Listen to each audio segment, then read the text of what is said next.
this is one of the areas where the promotion end of it was fun for us too, in that the first promotion we did, we kind of made it run like 2 days. And we realized that in the first 4 hours, everyone had signed up, and then after that, nobody signed up. And then you start making the connections and say, well, yeah, after 4 hours, it's way off their news feed, so that they don't even know you're doing it. They're likely not just clicking on your page because they want to check out your page every day. If there's a news feed story that interests them, they'll click on it. So, you know, all of our promotions now are 6 hours or less. We don't do anything longer than that just because it doesn't make a lot of sense for us to do so.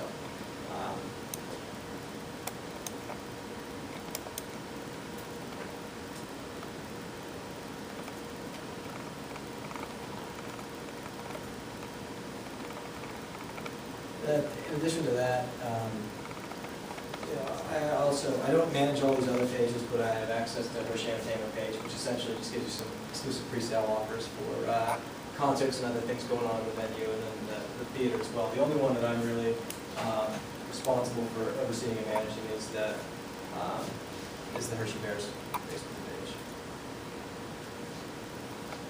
On Twitter end of it, we do a lot more on Twitter with updates.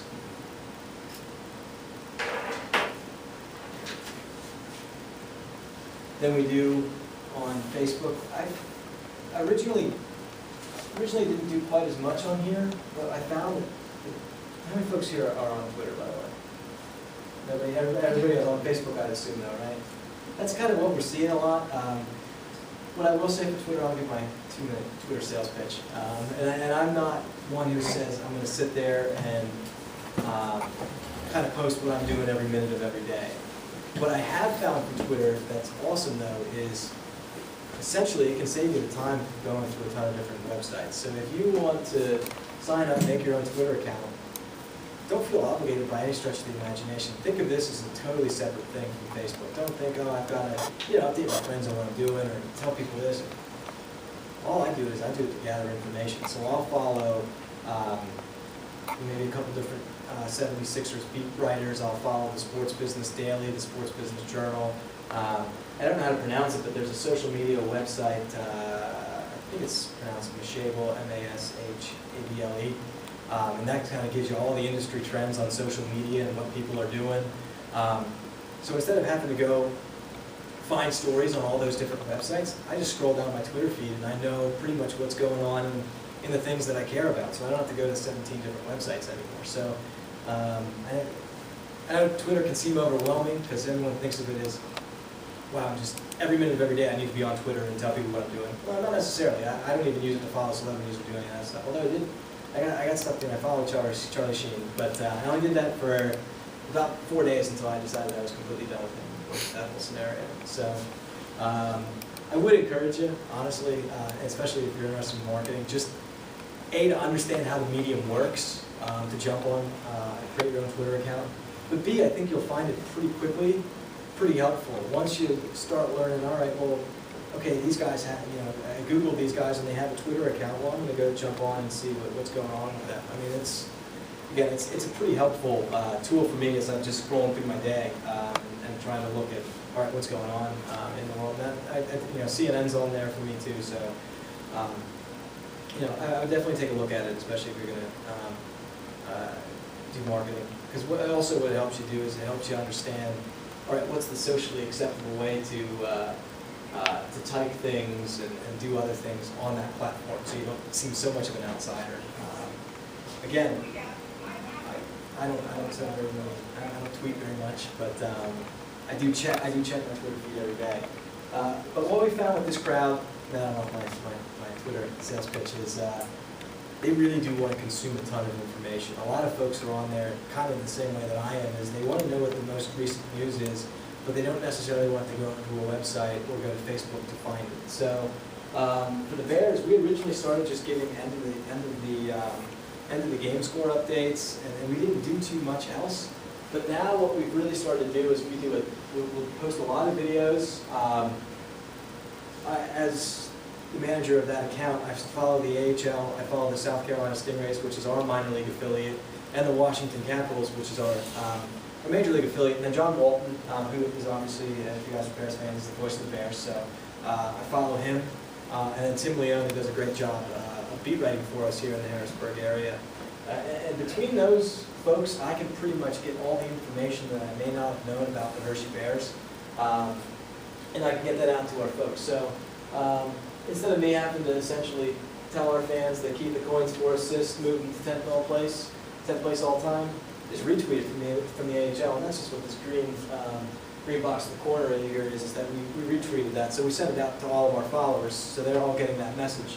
I started to learn a little bit about, hashtagging things, and you start to learn that, kind of the appropriate way to reference other teams. Obviously, in a normal sentence, I wouldn't write at Albany Devils, but on Twitter, absolutely that's what you do. People then can just click on that and understand, all right, well, if I want to follow the Albany Devils, I don't have to go searching for their Twitter handle. Now I just click on there, and I can see all their feed, I can see what's going on with them, and it's a quick, easy follow. And then we've started to, and this is newer for us, fans have, they'll start mentioning us in their tweets. So this person, at the Hershey Bears, ready to go, boys look good. And that was basically just a photo they took, but they put us in their Twitter handle. So I could very quickly look into our at mentions and say, all right, well, this guy's at the game right now. Well, let's share his experience. Let's share what he's seeing from his seats at our game right now with all of our other followers on Twitter. So we're starting to do a little bit more of that. We're starting to get more engaged, and that truly is something I would anticipate you should do from the beginning, but it's taken me getting a better understanding of the medium to really start doing that. So we start to answer a lot more questions on there now, and just, this used to be a lot of one-way communication, and I would say over the last 2 months we've gotten to a much better position where it is kind of a two-way communication with our fans on Twitter. So that's been, again, that's another area where we may not have had all the answers to how to use these mediums, and we still don't by any stretch of the imagination. But we went on, we took a chance, and now we're starting to kind of learn as we go. And again, I think sometimes when you get into corporate culture or a corporate environment, you're concerned overanalyzing and over-planning. And by the time you're done planning and analyzing, Twitter may not be a relevant thing anymore. So I think that's what's fun about sports, is you kind of can just do and experiment and have fun with it. This was the one piece I talked about, our iPhone app. We used Ann Culture, who is a social media company here in Harrisburg, to develop it. I will be honest with you, I would have no idea of how to develop an iPhone app. What's great about this piece of it is it's all done dynamically. So all the information that's in this app is pulled from other places. There's nothing I need to update. Facebook and Twitter, a lot of time, a lot of managing, making sure the scores are updated, making sure the game times, making sure the stats. None of that. All of the pieces in this app are pulled from other sources, whether that's within a league or from other feeds. And I've got the app downloaded on my phone, so I'll let you guys can kind of pass this around and take a look through, navigate the app a little bit. What we've done is we put a schedule on there. We felt that was obviously very important for our fans to know when we're playing. Photos, those are all pulled from our website, but it was quick access. The one piece that we're going to look at doing in the photos section for the future when we do another update is we want the capability for people to quickly be able to set that as their wallpaper. So now all of a sudden they're a Bears fan and they got a cool photo from our app and they put it as their wallpaper on or their screensaver on their iPhone. So that's one of the elements we don't have yet that we're going to take a look at. All the videos, those are all pulled from our YouTube channel, the Hershey Bears YouTube channel. So all of our videos of the coach's post-game interview, all of those elements are pulled right from there. Fan Zone just gives you, if you still want to hold out on Twitter, the Fan Zone gives you our entire Twitter feed without having to be a Twitter follower. It links you into our Facebook page as well, so it gives you kind of the app version of Facebook. And then you also can sign up for email there. The coolest piece of it, when you're passing it around, if you check the team section, what was nice about having Ann Culture do this is they hadn't done a sports team app before. We had some pitches from some other companies who had done sports teams, but for them, it was a blank slate.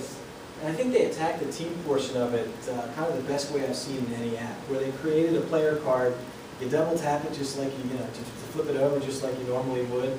and it gives you all the stats on the back. So a lot of other teams, it's just, guys' team names, and you click on the guy and it gives you whatever his stats are. But I thought this was a kind of a unique and cool way to give us that information. And then the last piece of it at the bottom, the little red light lights up whenever there's a game. You click and you can listen live on your app, on your iPhone. The struggles we've had, and again, this is one of those ones where we didn't know all the answers going in. One of the issues was our team feed. Essentially, we set it up where the feed it was pulling from, the first field would also always be the team abbreviation, and the second field was always the player name. So we thought, if the players played for two teams, the first field was the first team abbreviation, the second was the second team abbreviation. So when it pulled into the app, it would pull the second team abbreviation as the player's name. So we had like 6 guys named HER on our team, which was a little bit frustrating, but it took a little while to figure that out and get that fixed. The live feed we pulled from WHP. Even though WHP, which is our online radio provider for Bears hockey, even though they know we're doing it, their parent company still always is changing their URL so that people aren't pulling their live streams. And they've been able to kind of get the clearance to give us a unique URL that we can pull from. So our developer had to create a system that was always refinding this new URL. So sometimes during the games, that'll just cut right out because we'll lose the feed from WHP. So actually this Sunday we've got our iPhone app developers coming in, and they're going to look for a way to plug in directly to John up in the radio booth for home and away. So that'll eliminate the problems, because to the end user, they don't care.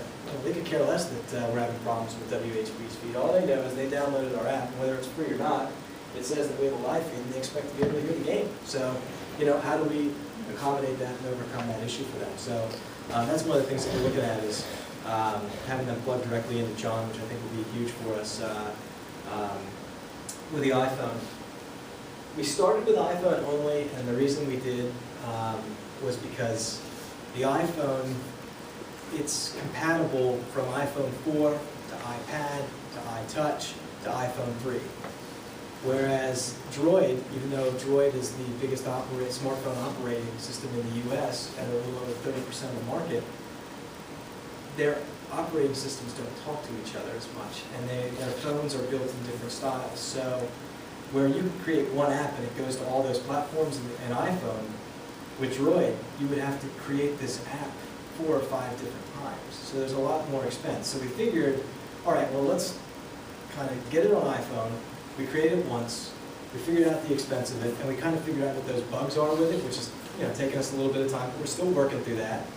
Figure out some of those bugs, and then once those are done, then we'll look at Droid. We'll see how much it really is to recreate the app 5 times, but hopefully those bugs are worked out and we can shoot it out to that marketplace as well.